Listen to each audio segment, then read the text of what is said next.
Good morning mga pre. Maglilinis kami ng dorm ni Parang Joey pero kakain muna ako ng saging. Pampalakas na resistensya to eh. Kakain muna ako mga pre. Doon po kami maglilinis si Parang Joey. Yan po sa second floor kasi may magmadodorm na mga bata.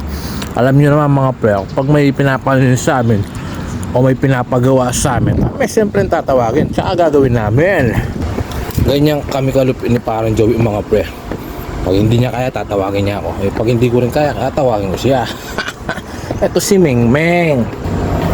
Yan po dito lilipad na yung nakita ko. Nililinis ni Parang Jobit. May lilinisin pa ba ako? Mukhang wala na mga pre. Ako yung magtatambay na lang dito. Yan po. Yan po yung door. Kung sino po yung mag-aaral dito. Ano po dito. Yan po. Tingnan nyo po yung mga kama. Ganito kaganda dito. Kompleto. Pagkatapos mo mag-aral, mag-OOGT ka sa PRI, sa Angeles Hospital, o kung malayo yung uuwihan mo, nabubulok sa Tagalog, pwede ka mag-dorm dito, napakamura lang. Dito ka na, sa PRI, guwagawa mga bre. O sige, tutulungan ko muna si Parang Joey, pawis na siya. Natanggal na yung kinain na fried chicken, kaya magtatrabaho muna kami mga pre ha. Yan po, na piso-piso mga PRI. Saludo kami.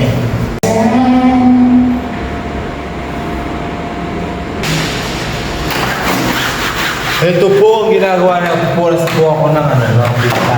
Kasi si Parang Joey nag-map na siya. Ito na lang sa isang kwarto. Mas po siya nag-wiper po ng binta natin. Yan po. Yan po si Parang Joey yan. Napakalupit na yan. Hindi lang pang-ama, pang-tropa pa.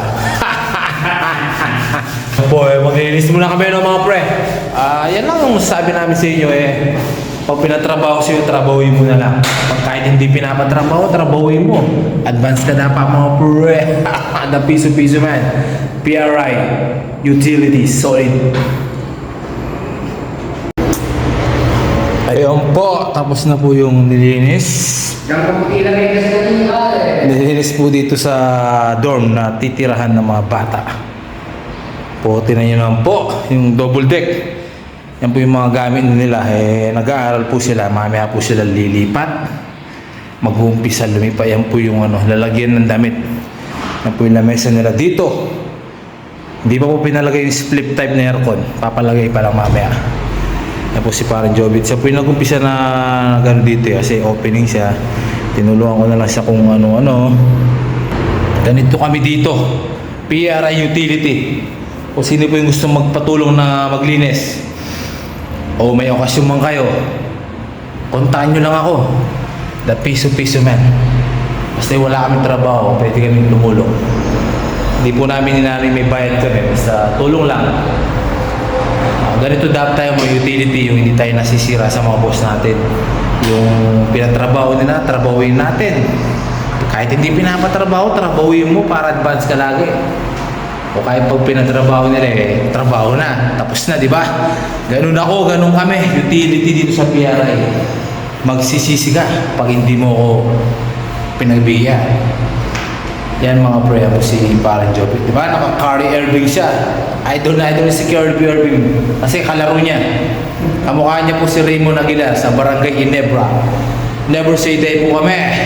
Sige na po, tapos na po yung naglinis. Sa eskwela naman kami maglilinis. Kasi tapos na kami dito sa dorm. Alam niyo naman kami, all around kami. All around kami maintenance. The piso-piso man po. Saludo ko sa inyo lahat.